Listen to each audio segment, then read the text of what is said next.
Hello friends, let us now learn about oogenesis. Oogenesis is a process where oogonia differentiate into mature oocyte. So here we have mainly primordial germ cells.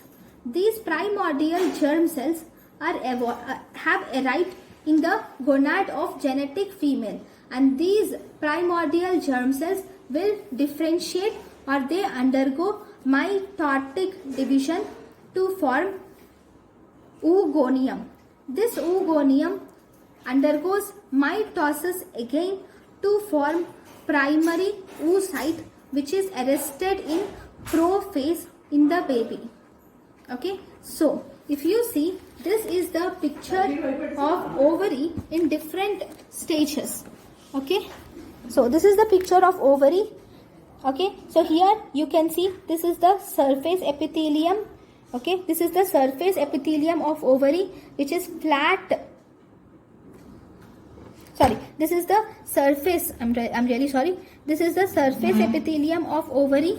Okay, and this is the connective tissue. Okay, and this is the flat epithelial cells.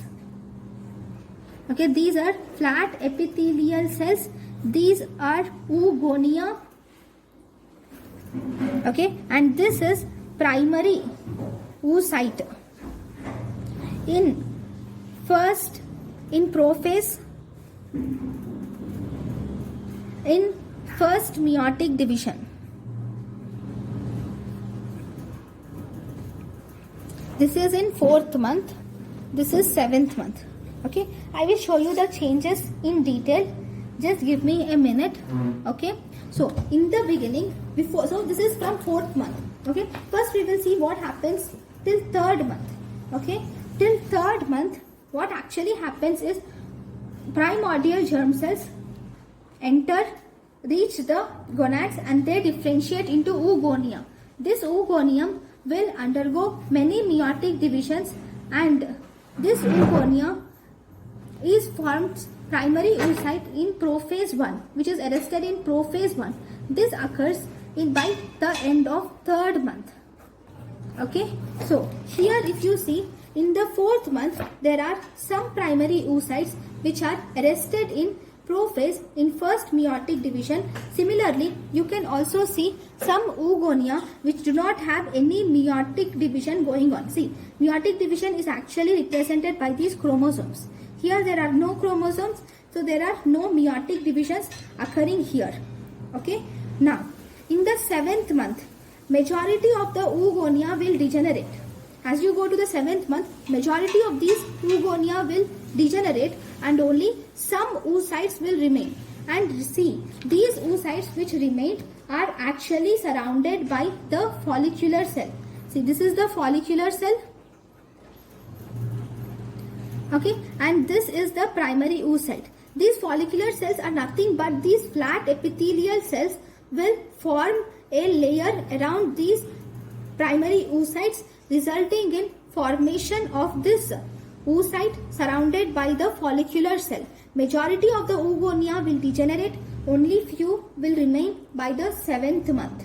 Okay, then after 7th month what happens? See, this is the picture after 7th month. After 7th month, in the newborn, there is this is the, what is this? This is the primary oocyte. This is the follicular cells. This primary oocyte surrounded by follicular cell is called as primordial follicle. Okay, this primordial follicle or the primary oocyte is arrested in diplotin stage of prophase of meiosis 1. This arrest is due to the oocyte maturation inhibitor, which will inhibit the progression of this primary oocyte division.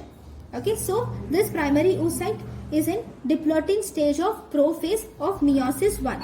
Then after this, what happens? So this is the primary oocyte with the flat epithelial cell. So this is the primary oocyte which is surrounded by flat epithelial cell. Together we call it as primordial follicle. What is primordial follicle? Primary oocyte surrounded by flat epithelial cell is called as primordial follicle.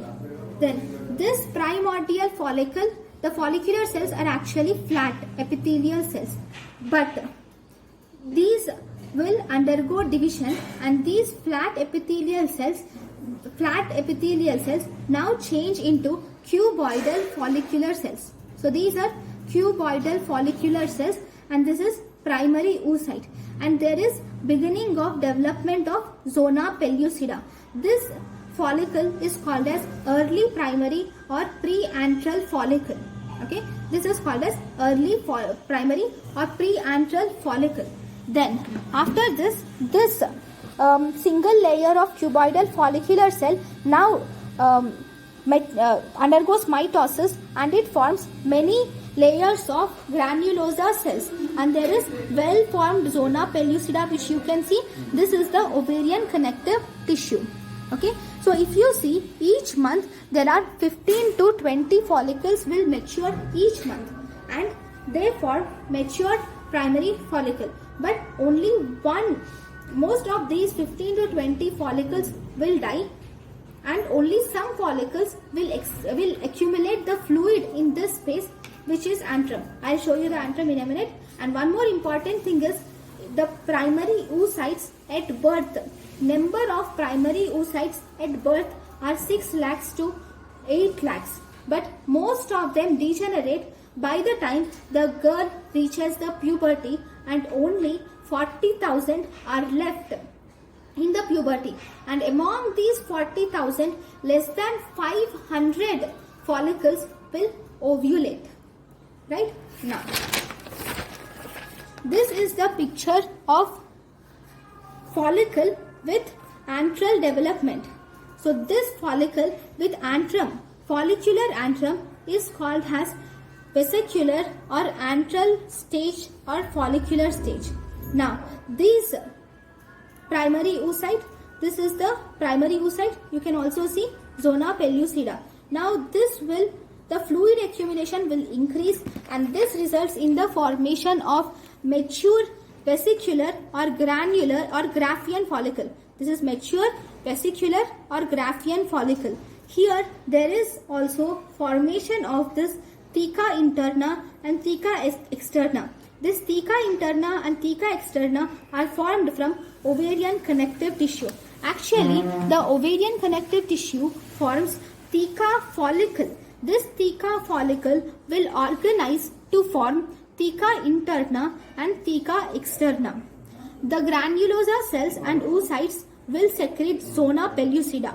The granulosa cell and the oocyte will secrete zona pellucida. And there is one more important thing is this theca interna which is present, this will cause steroid secretion. Okay, the main function of theca interna is steroid secretion.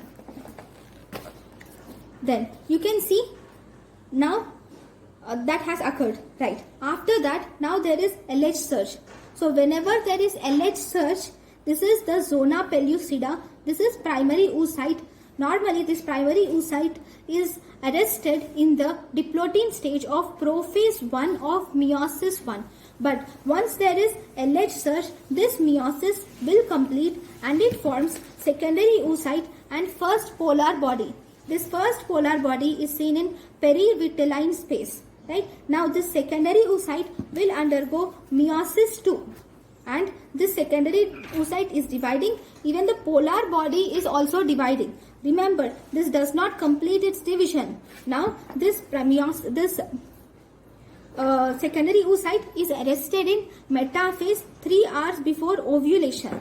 Okay, before ovulation. So it is arrested in metaphase. Now, if there is any sperm penetration and if there is fertilization, only then this meiosis 2 will complete.